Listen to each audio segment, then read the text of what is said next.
నమస్తే. ఈ నెల 10వ తారీఖున ఉస్మానియా యూనివర్సిటీకి ముఖ్యమంత్రి రేవంత్ రెడ్డి గారు అయితే వెళ్తా ఉన్నారు పలు అభివృద్ధి కార్యక్రమాలపై.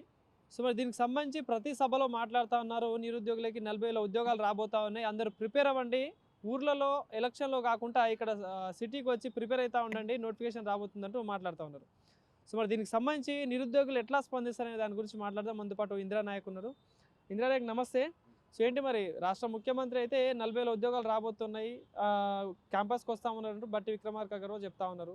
సో మరి ఏంటి మరి ఏం చెప్పదలుచుకున్నారు నిరుద్యోగుల తరపున? మరి నువ్వు ఉద్యోగాలకు ప్రిపేర్ అవుతా ఉన్నారా? మరి 40,000 ఉద్యోగాల గురించి ఏం చెప్తారు? ఇదంతా ఎలక్షన్ స్టంట్.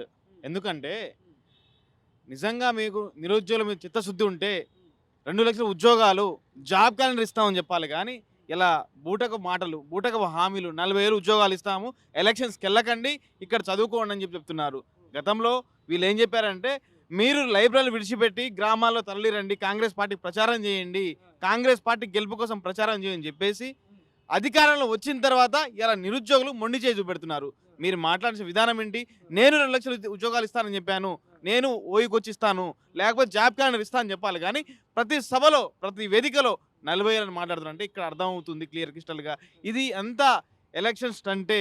సర్పంచ్ ఎలక్షన్లో కానీ, ఎంపీటీసీ ఎలక్షన్లో కానీ, జడ్పీటీసీ ఎలక్షన్లో కానీ నిరుద్యోగులు కనుక నిలబడితే మా పార్టీ పరువు పోతుంది. ఎమ్మెల్యేలు మంత్రులు పోయినా కూడా ఎక్కడికక్కడ ఎండగడుతున్న నిరుద్యోగులు, మా ఉద్యోగాలు ఏవి, మా నిరుద్యోగ వృత్తి ఏది, జాబ్ క్యాలెండర్ ఎక్కడ పోయిందని చెప్పేసి ఎక్కడికక్కడ ఎండగట్టే ప్రయత్నం చేస్తున్నారు. కాబట్టి ఇలా రేవంత్ రెడ్డి గారు భయం పుట్టింది. ఇలా నిరుద్యోగులు తెలంగాణ ముఖ్యమంత్రి రేవంత్ రెడ్డి గారిని ఇలా భయపెట్టించారు. ఎందుకంటే ప్రతి సభలో కూడా, ఒక సభ కాదు, మొన్న ఇక్కడ ఒక సభలో, నిన్న దేవరకొండ సభలో, ప్రతి సభలో కూడా నిరుద్యోగులు చదువుకోవాలంటున్నారు. అంటే మీ జెండాలు మోయడానికి మేము పనికి వస్తాము, రాజకీయాలు చేయడానికి పనికిరామా? రాజ్యం వేయలేదు మీరు, జెండాలు మోచేది మేమా? మరి ఇలా బీసీ బిడ్డలు కానీ, ఎస్సీ బిడ్డలు కానీ, ఎస్టీ బిడ్డలు కానీ మీకంటే మేధావులు ఉన్నారు, పార్టీలో మీకంటే మేధావులు ఉన్నారు. ఇలా అదే విషయం చూసుకుందాం. ఇలా కాంగ్రెస్లో సీనియర్ నాయకుడు బాలునాయక్ గారికి ఎస్టీ నుంచి ఒక మంత్రి పదవి ఇవ్వాల్సిన బాధ్యత కూడా మీ పైన ఉంది. కానీ ఇవ్వలేదు. ఎందుకు ఇవ్వలేదు? మీరు మీ అగ్రవర్ణాలు పెద్ద కులాలకి ఇలా పదవులు ఇచ్చుకుంటూ పోతున్నారు. కానీ ఇలా ఎస్సీ ఎస్టీ బిడ్డలకు రాజ్యాలు వద్దు, రాజ్యాధికారం వద్దనే ఒక క్లియర్ ఇండికేట్ ఇచ్చిన మంత్రి ముఖ్యమంత్రి గారు. సో ఎట్లా చూడొచ్చు అంటే, ఇప్పుడు గతంలోనేమో మిమ్మల్ని అందరినీ వేరే ఏమంటారు పార్టీలకు అంటగట్టడం జరిగింది. సో ఇప్పుడేమో చదువుకోవాలని చెప్పేసి మాట్లాడుతూ ఉన్నారు. సో ఎట్లా చూడొచ్చు ఇదంతా? ఇప్పుడు మీరు నిజంగా చిత్తశుద్ధి ఉండే జాబ్ క్యాలెండర్ ఇంప్లిమెంట్ చేయండి, 2 లక్షల ఉద్యోగాలు ఇవ్వండి, దాని గురించి మాట్లాడండి. ఎందుకు 40,000 ఉద్యోగాలు అంటున్నారు అంటే ఇక్కడ మాకైతే చాలా క్లారిటీ ఉంది. నిరుద్యోగులు మేము ఎక్కడ కూడా, మా స్టూడెంట్స్ కూడా, నిరుద్యోగులు కూడా రేపు జరగబోయే సర్పంచ్ ఎలక్షన్స్లో సర్పంచ్లుగా, వార్డు మెంబర్లుగా ప్రతి ఒక్కరు నిలబడ్డారు. ఎందుకంటే ఈ కాంగ్రెస్ పార్టీకి ఓటేయద్దు, ఈ కాంగ్రెస్ పార్టీ రహిత ఎన్నికలు అయినప్పటికీ కూడా మనం పార్టీకి మద్దతు చేయకూడదు. క్యాండిడేట్ ఎవరైతే ఉన్నారో మంచి వ్యక్తి, పనిచేసే వ్యక్తి, ప్రగతి వైపు అభివృద్ధి వైపు నడిచే వ్యక్తిని ఎన్నుకోవాలని చెప్పేసి ఇలా నిరుద్యోగులు నిలబడ్డారు. ఇలా ఎందుకు నిలబడ్డారు? మీరు వెనక 2 లక్షల ఉద్యోగాలు ఇచ్చి ఉంటే, జాబ్ క్యాలెండర్ ఇచ్చి ఉంటే మేము రాజకీయాలు చేయాల్సిన అవసరం ఉండేది కాదు. మీరు ఇలా భయపడి ఇలా 40,000, 60,000, 80,000 అంటున్నారు. కానీ మీరు ఇచ్చిన ఉద్యోగాలు 11,000 ఉద్యోగాలు మేము సవాలు విసురుతున్నాం. ఎక్కడికైనా ఖమ్మంకి వెళ్దామా, వరంగల్కి వెళ్దామా, నల్గొండకి వెళ్దామా, మహబూబ్నగర్కి వెళ్దామా, ఏ నిరుద్యోగిని అడుగుదాం.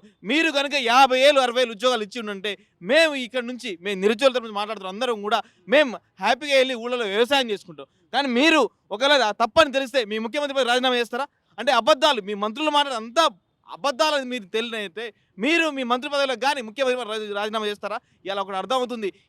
ఏ డిస్టిక్కి వెళ్ళినా కూడా, ఏ జిల్లాకి వెళ్ళినా కూడా ఒక 11,000 ఉద్యోగాల కంటే ఎక్కువ ఉద్యోగాలు ఇవ్వలేదు.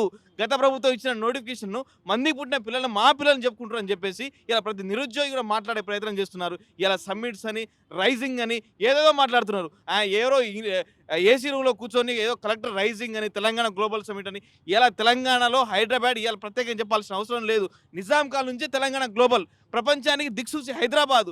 అమెజాన్ కంపెనీ కానీ, లేకపోతే గూగుల్ కంపెనీ కానీ, ఇలా విప్రో కంపెనీ కానీ, ఇలా ప్రపంచం మొత్తం కూడా హైదరాబాద్ని చూస్తుంది. ఎందుకంటే ఇలా కల్చర్ ఉంది, కనెక్టివిటీ ఉంది, ఎటు వెళ్ళినా ఎక్స్పాండ్ చేసుకో సిటీని. ఇలా కంపోజిషన్ కల్చర్ ఉంది తెలంగాణలో. కాబట్టి ఇలా హైదరాబాద్ అన్ని దేశాలు, అన్ని రాష్ట్రాలు మన వైపు చూస్తున్నాయి. కాబట్టి మీరు చేసింది ఒరిగింది ఏం లేదు. ఆల్రెడీ గ్లోబల్ హబ్గా ప్రపంచం ఇలా హైదరాబాద్ కలిగి చూస్తుంది. ఏదో మీరు మధ్య చేసి మామిడికాయలు చేసి ఇలా ఇన్వెస్ట్మెంట్ తీసుకొస్తున్నాం, అది చేసుకుందాం. అసలు గ్రామాలను డెవలప్ చేయండి, గ్రామ పంచాయతీలను డెవలప్ చేసుకోండి, ఆ నిధులను తీసుకురండి అని చెప్పేసి మేము రేవంత్ రెడ్డి గారిని కోరుతున్నాము. సో ఏంటి మరి గ్రామ పంచాయతీ ఎలక్షన్స్కి అప్పుడు మీరైతే గతంలో అంటే అప్పుడు ఏదైతే మీరు ధర్నాలు చేసిన టైంలో మేము గ్రామ పంచాయతీలోకి వెళ్తాం, అందరు సర్పంచ్లో పోటీ చేస్తాం, కాంగ్రెస్ పార్టీని ఓడగొడతాం అని చెప్పడం జరిగింది. సో ఏంటి మరి ఏం చేస్తా ఉన్నారు దీనికి సంబంధించి? ఇక మా నిరుద్యోగ మిత్రులు అయితే బరాబర్ నిలబడ్డారు చాలామంది కూడా. ఇలా మీరు ఎక్కడ చూసినా కూడా నిరుద్యోగం నిలబడ్డారు. కొన్ని ఏరియాలో కూడా వాళ్ళ రిజర్వేషన్ రాకపోయేసరికి ఎవరైతే వాళ్ళ మిత్రులు ఉన్నారో ఆ రిజర్వేషన్ ఎవరికైతే వచ్చిందో వాళ్ళకి బలపరిచే ప్రయత్నం చేస్తున్నారు. ఏ డిస్ట్రిక్ట్ వెళ్ళినా కూడా ఇలా నిరుద్యోగులు ఒకటే ముక్త కంఠంతో మాట్లాడుతున్నారు. కాంగ్రెస్ పార్టీ బలపరిచిన వ్యక్తికి అయితే ఓటేయకండి, అందరూ ఇండిపెండెంట్గా నిలబడండి, మన సత్తా చూపెట్టండి అని చెప్పేసి ప్రతి నిరుద్యోగి మాట్లాడే ప్రయత్నం చేస్తున్నారు. ఎక్కడికెక్కడ కూడా మీరు చూస్తూనే ఉన్నారు. నిన్న బీర్లా ఎల్లయ్య గారు ఇక్కడ వెళ్తే సభలో వెళ్తే కూడా ఇందిరమ్మ ఇల్లు ఏది, నోటిఫికేషన్ చేయని పిల్లలు అడుగుతున్నారు. అంటే వాళ్ళకి అర్థమవుతుంది ఏదో ఇలా మేకపోతు గాంభీర్యం ప్రదర్శిస్తున్నారు రేవంత్ రెడ్డి గారు. ఇలా జూబ్లీ హిల్స్లో గెలవంగానే నా వల్లనే గెలిచిన జూబ్లీ హిల్స్, అక్కడ నవీన్ యాదవ్ అసలు ఏం లేదని చెప్పేసి మాట్లాడుతుంది. అక్కడ నవీన్ యాదవ్ చరిష్మా, వాళ్ళ నాన్న చిన్నశ్రీశైలం యాదవ్ వల్ల చరిష్మా వల్ల గెలిచింది. కానీ రేవంత్ రెడ్డి వల్ల ఇలా నవీన్ యాదవ్ ఓట్లు తగ్గాయింది, చాలా తగ్గినాయి. ఆయనకు రావాల్సిన మెజారిటీ కూడా చాలా తగ్గిపోయింది. కాబట్టి ఇప్పటికి కూడా రేవంత్ రెడ్డి గారు మేకపోతు గాంభీర్యం ప్రదర్శిస్తున్నాడు. ఇది విడిచి మీరు వెనక జిల్లాలో పర్యటన చేసినప్పుడు మీకు అవి కనబడతాయి, క్లియర్ కట్గా కనబడతాయి. ఇలా జిల్లాలో మీరు పర్యటనకి వెళ్ళండి, దమ్ముంటే మీరు కనుక నిజంగా నల్గొండనో ఖమ్మమో వరంగల్లో లైబ్రరీకి వచ్చి మాట్లాడండి అని చెప్పేసి మేము గట్టిగా మాట్లాడుతున్నాం. 2 ఏళ్ల పాలన పూర్తి చేసుకొని క్యాంపస్లో విజయోత్సవ సంబరాలు చేస్తూ ఉన్నారు. సో మరేంటి విద్యార్థులందరూ స్వాగతిస్తున్నారు? ఒకటన్నా ఇవాళ ఎలక్షన్స్ ఉన్నాయని, ఇలా రాజకీయాలు ఉన్నాయని చెప్పేసి ఇవాళ ఉస్మానియా యూనివర్సిటీని వాడుకోవడం కాదు. ఇవాళ తెలంగాణలో పాలమూరు యూనివర్సిటీ ఉంది, కాకతీయ యూనివర్సిటీ ఉంది, మహాత్మా గాంధీ యూనివర్సిటీ ఉంది, తెలంగాణ యూనివర్సిటీ ఉంది, శాతవాహన యూనివర్సిటీ ఉంది. మరి ఇలా నువ్వు 1000 కోట్లు నిధులు తీసుకొస్తున్నా నేను, ఒకవైపేమో నా దగ్గర డబ్బులే లేవు, అసలు ఏం లేవు, అంతా ఖాళీ ఉంది కదా అని చెప్పుకుంటూ ఇలా నేను 1000 కోట్లు ఇస్తుందా ఇలా ఉస్మానియా యూనివర్సిటీ కానీ, ఇలా రాజకీయాలు ఉన్నాయని, ఎలక్షన్స్ ఉన్నాయని ఇలా ఓయిను వాడుకోవద్దు. సరే మీకు నిజంగా చిత్తశుద్ధి ఉంటే మిగతా జిల్లాలో ఉన్న యూనివర్సిటీని కూడా డెవలప్ చేయండి. మిగతా జిల్లాలో ఉన్న యూనివర్సిటీని కూడా మీరు డబ్బులు ఇచ్చి, మీరు ఖజానాని ఇచ్చి దాన్ని కూడా అభివృద్ధి చేయండి.